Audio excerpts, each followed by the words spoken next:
दोस्तों, आज की कहानी कैसे शख्स के ऊपर है जिसकी स्नाइपर स्किल की दुनिया के बड़े बड़े लीडर दीवाने थे। लेकिन एक दिन उसने कुछ ऐसा काम कर दिया जिसके बाद सभी के होश उड़ गए। पर आखिर उसने ऐसा किया क्या?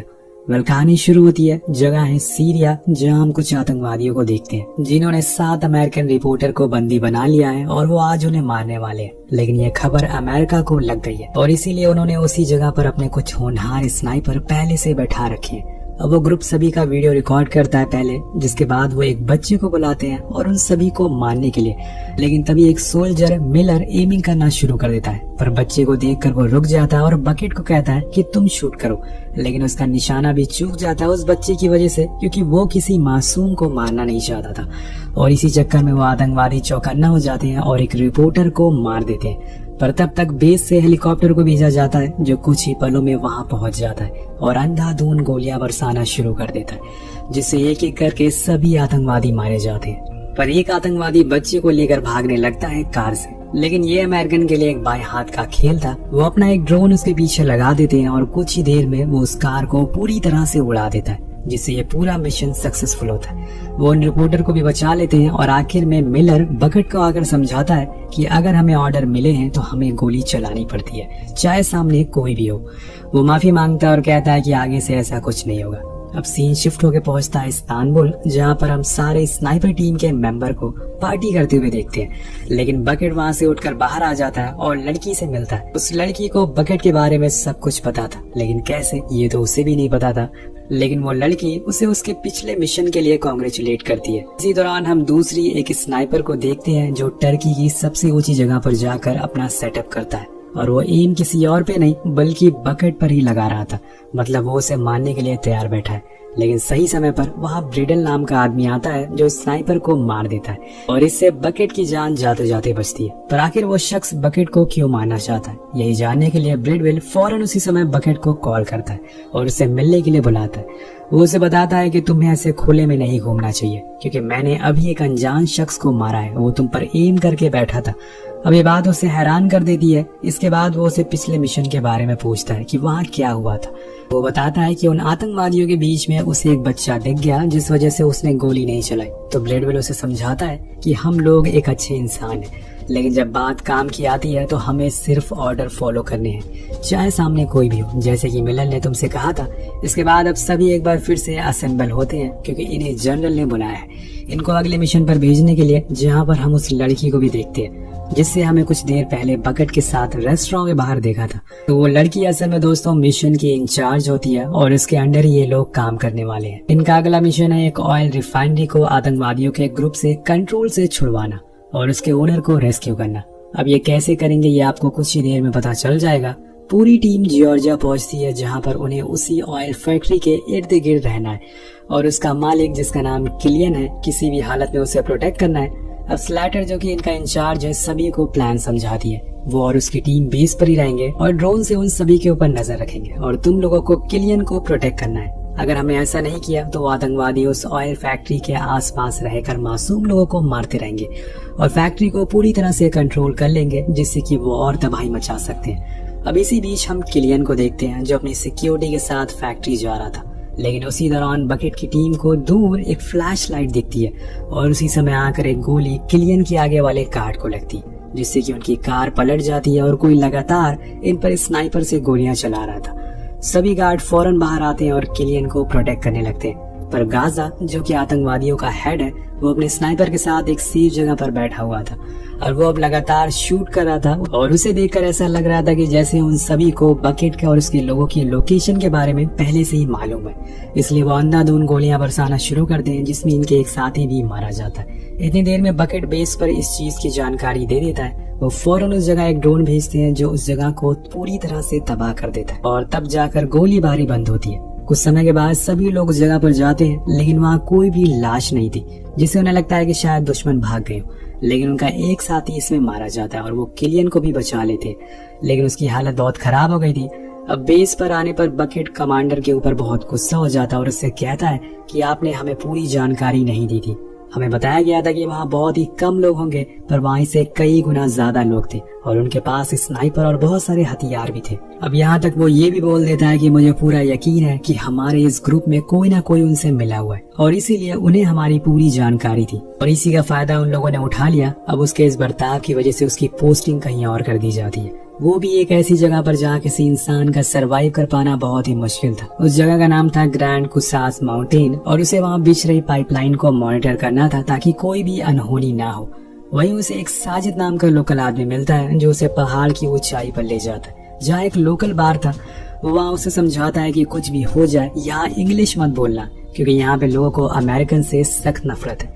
लेकिन वो गलती से एक वर्ड बोल देता है जिसके बाद वहाँ भयंकर वाली फाइट हो जाती है जिसमें कई सारे लोग जख्मी हो जाते हैं। लेकिन दोस्तों बकेट एक ट्रेन आर्मी मैन था और वो उनका डटकर सामना करता है और सभी को पस्त कर देता है। इसी दौरान वहाँ पर एंट्री होती है मॉस्को की, जो कि उसे कहता है कि अच्छा तुम आ गए, मुझे तुम्हारा ही इंतजार था। अब वो उसे एक दूसरी जगह ले जाता है जहाँ पर और भी कई लोग थे। वो उसे समझाता है कि यहाँ कई ऐसे लोग हैं जो पाइपलाइन का गलत इस्तेमाल कर रहे हैं और हमारे दुश्मनों को भी हमारी खबर दे रहे हैं। पर जब बकेट उन लोगों को देखता है तो उसे पता चलता है कि ये तो बस मामूली चोर है और इन्हें हमसे कोई खतरा नहीं है, ये बस चोरी करने के लिए आए थे। इसलिए वो मॉस्को को कहता है कि हमें इन्हें मारना नहीं चाहिए बल्कि जेल में बंद कर देना चाहिए। तो बकेट उन्हें बंकर के पास ले जाता है तो वहाँ उन्हें एक औरत मिलती है जिसके हाथ में बंदूक थी और जब वो बकेट के हाथ में बंदूक देखती है तो वो उसे मदद मांगने की कोशिश करती है, जो कि उसके चेहरे से साफ पता चल रहा था। लेकिन इतने में वहाँ एक आदमी आ जाता है जो बकेट के ऊपर फायर करने लगता है। लेकिन इतने में बकेट की टीम उन दोनों को मार देती है, साथ में उस लड़की को भी।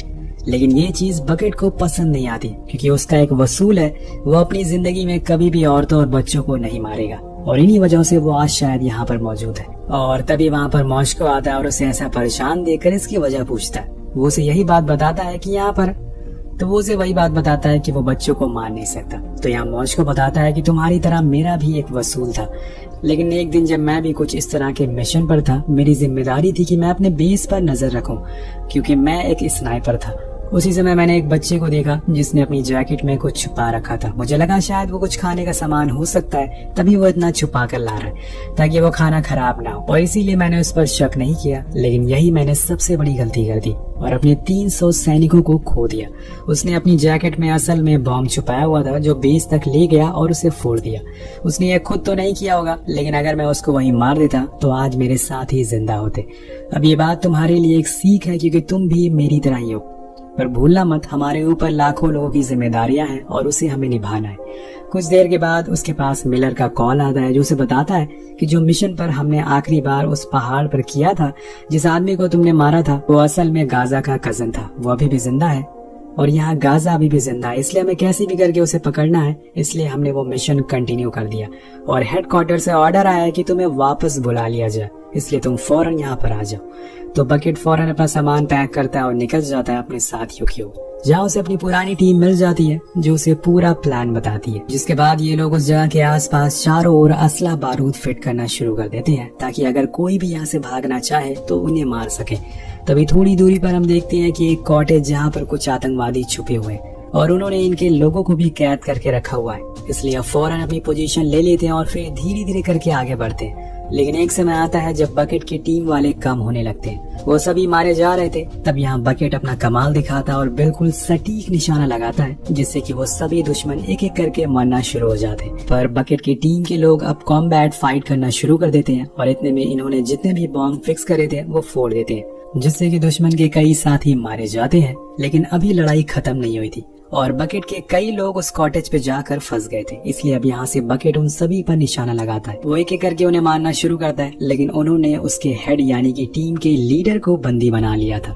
उसे अब वो बाहर लाकर उसे मारने ही वाले थे। वो एक्स उठाते हैं उसे मारने के लिए, लेकिन बकेट खुद के सामने ऐसा होते हुए देख नहीं सकता, इसलिए वो दूर से ही निशाना लगाता और जितने भी लोग खड़े थे उन सभी को हेडशॉट मारता है, जिससे कि लीडर की जान बच जाती है और वो उसे एक स्माइल पास करता है। कुछ देर बाद वो दोनों मिलते हैं तो लीडर उसकी बहुत तारीफ करता है। इस बात की खबर जब बेस में लगती है तो सभी बकेट से बहुत खुश होते हैं कि वो आखिरी तक टिका रहा और उसने बड़ी बहादुरी से इस मिशन को अंजाम दिया था, इसलिए आर्मी उसकी सजा को माफ कर देती है। जिसके बाद उसे अपनी पुरानी जगह जॉर्जिया बुला लिया जाता है, पर वहाँ जाकर वो कहता है मैं अब यहाँ पहले वाला काम नहीं करने वाला। मुझे ये बात अच्छे से पता है कि गाजा अभी भी जिंदा है और वो हम पर हमला नहीं करने वाला, क्योंकि ऐसा वो कभी चाहता ही नहीं था। और ना मैं उसे मानने वाला हूँ। मुझे बस वो इंसान चाहिए जिसने आर्मी के साथ गद्दारी करी, जिसने उन्हें हमारी लोकेशन बताई, जिससे हमारे बहुत सारे साथी मारे गए। इसलिए मैं गाजा के भाई की एशेस उसे देने जाऊंगा और उसके बदले में पूछूंगा कि उसे किसने हमारे बारे में बताया था। पर उसके साथ ही ऐसा करने से मना करते हैं और समझाते हैं कि अगर तुम वहां गए तो वो तुम्हें उसी समय मार देगा। पर बकेट को अब मौत से डर नहीं लगता, उसे एक कदम उठाना ही पड़ेगा, वरना उसे कभी इस बारे में पता नहीं चलेगा कि वो गद्दार कौन है। इसलिए वो एशेस लेकर निकल जाता है गाजा को ढूंढने के लिए। उसके साथ एक और साथी भी था जिसे उन आतंकवादियों की भाषा आती थी। इसलिए वो दोनों बड़े ही समय बाद आखिरकार उस जगह पर पहुंच जाते जहां पर उन्हें गाजा का आदमी मिलता है। वो उन्हें एशेस दे देता है, पर वो उसे पूछता है कि तुम्हें स्नाइपर टीम की लोकेशन किसने दी थी। अब इस बात से वो बहुत गुस्सा हो जाता है और कहता है कि हमने किसी से मदद नहीं मांगी है, ना हम कभी किसी से मांगेंगे। तभी बेस पर जनरल देखते हैं कि बकेट और उसका साथी खतरे में है, क्योंकि वो आतंकवादी अब गुस्से में लग रहा था। इसलिए वो बिना देर करे ड्रोन से फायर करने का ऑर्डर देते हैं। उधर पहाड़ी पर गाजा कहता है कि आज मैं तुम्हें नहीं मारूंगा, लेकिन ये मत भूलना कि अगर तुम मेरे काम में टांग अड़ाओगे तो मैं सबसे पहले तुम्हें ही मारूंगा। तभी दोस्तों मिसाइल आती है, लेकिन इन दोनों की किस्मत अच्छी होती है, ये बच जाते हैं। लेकिन अभी भी कोई जानकारी नहीं थी कि गाजा इस हमले में जिंदा था या फिर मारा गया था। बेस पर आते ही बकेट के ऊपर सभी लोग बहुत गुस्सा होते हैं और उससे कहते हैं तुम्हें पता था ना वहाँ पर खतरा है, तुम वहाँ पर क्यों गए। तो वो उन्हें बताता है कि मैंने वहाँ पर एक आदमी के हाथों में एक सैटेलाइट फोन देखा, उसी की मदद से वो उन्हें उस दिन हमारी सारी बातें सुन रहा था और हमारी सारी लोकेशन के बारे में भी उन्हें पता चल गया था। इसलिए हमें और होशियार रहना पड़ेगा। इतने में उनके पास जनरल का कॉल आता है। जब ये लोग उन्हें ये चीज बताते हैं तो उन्हें बिल्कुल यकीन ही नहीं होता कि उनकी टेक्नोलॉजी वो कैसे ब्रीच कर सकते हैं वो लोग। आखिर ये सब कैसे हुआ, उनके पास वो सैटेलाइट डिवाइस कैसे आया, ये इतना एडवांस चीज कैसे उनके हाथ लग गई जिससे कि उन्हें ड्रोन का भी लोकेशन पता चल जाती थी। अब वो सभी को चौकन्ना रहने को कहते हैं, आगे जंग के लिए तैयार होने के लिए बोलते हैं, क्योंकि समय आ गया है जब उन्हें गाजा का मुंह तोड़ जवाब देना है। लेकिन जिस जगह पर वो इस समय रह रहे हैं वो चारों ओर पूरी तरह से फोर्स से घिरा हुआ है और उसके ये गार्ड्स खड़े हुए हैं, इसलिए उन्हें चालाकी से आगे बढ़ना पड़ेगा। सभी स्नाइपर अपनी अपनी जगह ले लेते हैं, पर यहाँ गाजा के स्नाइपर भी इनके ऊपर नजर टिकाए हुए थे। वो लोग देखते हैं कि पैदल सैनिकों की एक टुकड़ी उनकी ओर बढ़ रही है, इसलिए वो उनके एक सैनिक को मार गिराते हैं ताकि उनका ध्यान भटक सके। लेकिन इतने में आर्मी के स्नाइपर को उसकी लोकेशन के बारे में पता चल जाता है। वो गोली चलाए कि उससे पहले ही वो स्नाइपर भी गोली चला देता है, जो जाकर उसके कंधे पर लगती है और वो वहीं गिर जाता है। उसके साथ ही उसकी मदद करते हैं। अब यहाँ गाजा के लोग उन पर भारी पड़ रहे थे, तो वो मिनटों में ही उनकी लोकेशन को ट्रैक कर लेते हैं। उधर हेडक्वार्टर से ड्रोन उड़ाया जाता और उससे ही लोगों पर नजर रखी जाती है। तभी इसी दौरान जख्मी स्नाइपर के पास बकेट और उसका साथी आकर उससे कहते हैं कि अपनी वेस्ट उतार दो, जितने भी तुम्हारे पास डिवाइसेस है उन्हें फेंक दो, क्योंकि उसके अंदर जीपीएस लगा हुआ है और उसी से ही वो हमें ट्रैक कर रहे हैं, क्योंकि जीपीएस कॉम्प्रोमाइज हो गया है। सभी उसकी बात मानते हैं और सारे डिवाइस को फेंक देते हैं, जिसके बाद एक एक करके पैदल सैनिक उस जगह पर पहुंचते हैं जहां से आतंकवादी फायर कर रहे थे। लेकिन वहां पर उन्हें कोई भी नहीं मिलता। तभी वहां स्लैटर भी आ जाता है। इसके कुछ ही देर बाद जनरल भी आ जाते हैं, जिसे बकेट बताता है कि यह असल में एक ट्रैप था, वो लोग कुछ बहुत ही बड़ा करने वाले हैं। तो जनरल कहते हैं कि अब वो कुछ भी करें, हमें बस उन्हें खत्म करना है। इसलिए वो अपनी और फोर्सेस को यहाँ पर बुला लेते हैं और पता लगाने को कहते हैं कि आखिर वो लोग करने क्या वाले हैं। अब सैटेलाइट की मदद से पता चलता है कि उन आतंकवादियों की कार की लोकेशन अब उनके हेडक्वार्टर की ओर बढ़ रही है, जो असल में किलियन की ऑयल फैक्ट्री है। अब वो उस पर किसी भी कीमत पर कंट्रोल करना चाहते हैं, लेकिन बकेट उन्हें ऐसा करने नहीं देगा। इन लोगों के पहुंचने से पहले ही लेकिन वहां पर आतंकवादी पहुंच जाते हैं और पूरे हेडक्वार्टर को बर्बाद करना शुरू कर देते हैं। जितने भी गार्ड थे वो उन्हें मार देते हैं और इसमें टीम के इंचार्ज और यहाँ पर जनरल भी मौजूद थे। यहाँ पर सभी लोगों की जान खतरे में आ चुकी थी, क्योंकि गाजा के लोग तेजी से आगे बढ़ रहे थे। लेकिन इतने में बकेट और मिलर दोनों उसी ऑयल फैक्ट्री पर पहुंच जाते हैं और कुछ ही दूरी से स्नाइपिंग करना शुरू कर देते हैं।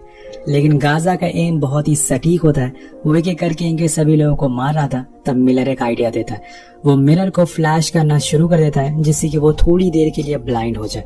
लेकिन उन्हें पहले तो उस बंदे को मारना होगा जो पूरी सैटेलाइट सर्वेलेंस को कंट्रोल कर रहा था। लेकिन दोस्तों यहाँ पर गाजा का भी स्नाइपर शांत बैठने वाला नहीं था, वो भी बकेट की ओर एम करता है और उसके एक साथी को गोली मार देता है। अब बकेट इस बात से परेशान हो गया था, क्योंकि वो स्नाइपर उसे देख नहीं रहा था। लेकिन तभी बकेट को उसकी गन की फ्लैश दिखती है और वो समझ जाता है कि वो कहाँ है। वो सीधा एक गोली मारता है जो उसके गले को चीर कर निकल जाती है और यहाँ पर वो दुश्मन का स्नाइपर मारा जाता है। अब उसके मरने के बाद बचे हुए सारे आतंकवादी वहां से भाग निकलते हैं और ये लोग अपने सीनियर और ऑयल रिफाइनरी दोनों को बचा लेते हैं। अब कहानी के आखिर में पूरी टीम एक बार फिर से इस्तांबुल में मिलती है। वहाँ जनरल आकर बकेट से कहते हैं कि हमें तुम्हारे आगे भी जरूरत पड़ेगी, उसके लिए तैयार है ना। तभी वो स्लैटर को देखता है और उसके पास जाता है। वो उसे माफी मांगते हुए कहता है कि वो जीपीएस डिवाइस वाली बात तुम्हारी सही थी, शायद मुझे ये बात तभी समझ जानी चाहिए थी, जिससे बहुत से लोग बच जाते। इस कन्वर्सेशन के साथ ये कहानी खत्म हो जाती है। तो आपको कहानी कैसी लगी कमेंट करके जरूर बताएगा। मिलते हैं अगली वीडियो में। Peace out.